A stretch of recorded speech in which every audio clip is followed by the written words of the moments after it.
ভিডিওটিতে একটি ছেলেকে দেখতে পাচ্ছেন যে ছেলেটি সংস্কৃত ভাষায় কথা বলছে এবং তারপরেই সে হিন্দিতে সেই ভাষাটিকে ট্রান্সলেট করে বলেও দিচ্ছে যে আমাদের ভারতবর্ষ কী, আমাদের সনাতন কী, আমাদের সনাতন শাস্ত্র কী। একবার এই ভিডিওটি আপনারা একটু মন দিয়ে শুনুন এবং তার সাথে অনুবাদটিও শুনুন, তাহলেই বুঝতে পারবেন সে কী বলতে চাইছে, কেন আমরা সংস্কৃত পড়ব। চলুন দেখে নিই। संस्कृतं केवलम एका भाषा नास्ति, बल्कि अधुनातने प्रत्येकस्य जनस्य अभिलाषा अस्ति।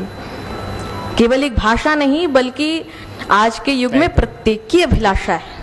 और अधुनातन में अगर इसी के सुप्रतिष्ठित गौरव को हमने स्थापित करके रखा, इसकी पुनः स्थापना की, तो मैं सत्य कहता हूँ इसी अधुनातन से अब नए सनातन का निर्माण होगा।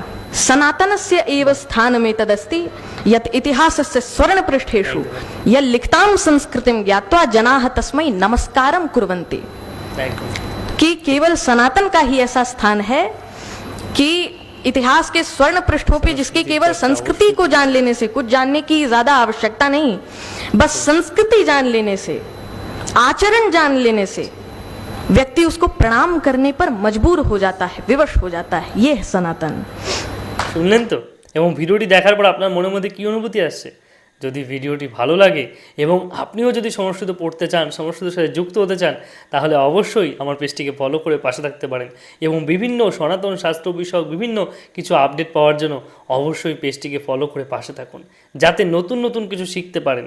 অনেক তো ছাপড়ি রিলস দেখলেন, অনেক তো বিভিন্ন বিষয় দেখলেন, জানলেন, অনেক নিউজ পড়লেন। এবার একটু প্রাচীন সংস্কৃতি, প্রাচীন ঐতিহ্যকে বাঁচিয়ে তোলার জন্য আমাকে অনুপ্রেরণা দিন এবং নিজেরাও পড়ুন। ভালো থাকুন। ধন্যবাদ।